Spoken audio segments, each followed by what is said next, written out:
আজকের আমি মাছের মাথা মুড়ি ঘন্ট করব।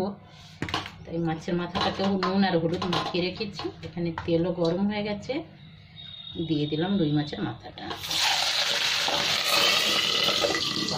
বেশি ছিটায় তো, তাই ঢাকা দিলাম। এখানে মাছের মাথাটা ভাজা হয়ে গেছে, উঠিয়ে নিলাম। এই তেলের মধ্যেই আলুটা আমি ভেজে নেবো। একটা ছোট্ট আলু কেটে রেখেছি।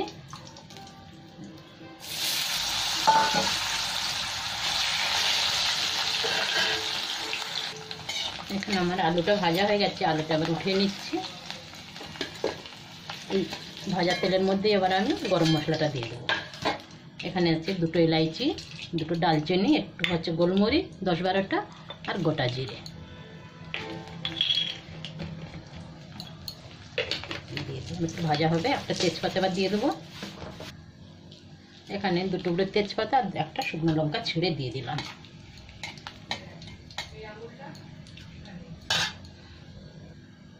এখানে মশলাটা ভাজা হয়ে গেছে, একটা পেঁয়াজ কেটে রেখেছি, এটা দিয়ে দিলাম। পেঁয়াজটা একটু লাল লাল করে ভেজে নেবো আমি। এখানে আমার পেঁয়াজটা একটু লাল লাল ভাজা হয়ে গেছে। এখানে 1 চামচ আদা রসুন বাটা, কাঁচা লঙ্কা বাটা, এটা দিয়ে দিলাম একসাথে।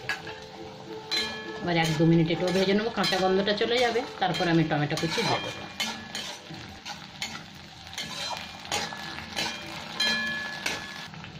পেঁয়াজ আমার ভালো ভাজা হয়ে গেছে, আদা রসুনের গন্ধ চলে গেছে। একটা টমেটো কেটে রেখেছি, এটা দিয়ে দিলাম। এবার সাথে একটু হলুদ দিয়ে দিচ্ছি,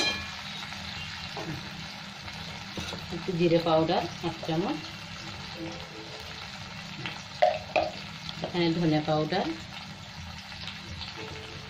একটু লঙ্কার গুঁড়ো, একটু ঝাল ঝাল হলে ভালো হয়।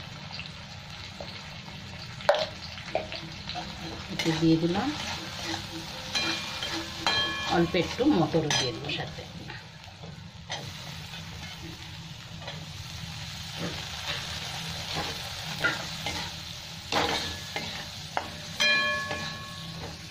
মশলার থেকে আমার তেল ছেড়ে দিয়েছে। এবার ভেজে রাখা আলু আর মাছের মাথাটা উঠিয়ে দিচ্ছি।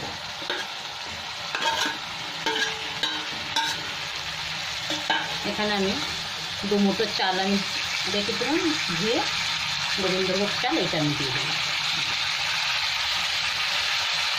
সাথে ভালো করে ভেজে নেব।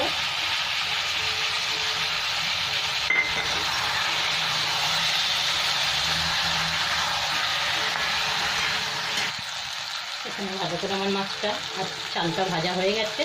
এবার একটু গরম জল দিয়ে দিচ্ছি। এবার আমি ঢাকা দেবো। চালটা সেদ্ধ হলেই হয়ে যাবে আমার রান্না। এখানে আমার মাছের মাথার মুড়ি ঘন্ট হয়ে গেছে। এবার গরম মশলা দিয়ে দিচ্ছি আমি। আর এখানে একটু ধনে পাতা ছড়িয়ে দিলাম। একটু ভালো করে নেড়ে দেবো, দিয়ে ঢাকা দিচ্ছি। আমার হয়ে গেছে পুরো। গ্যাস বন্ধ করছি। একদম তেল ছেড়ে দিয়েছে আমার, একটু জল নেই।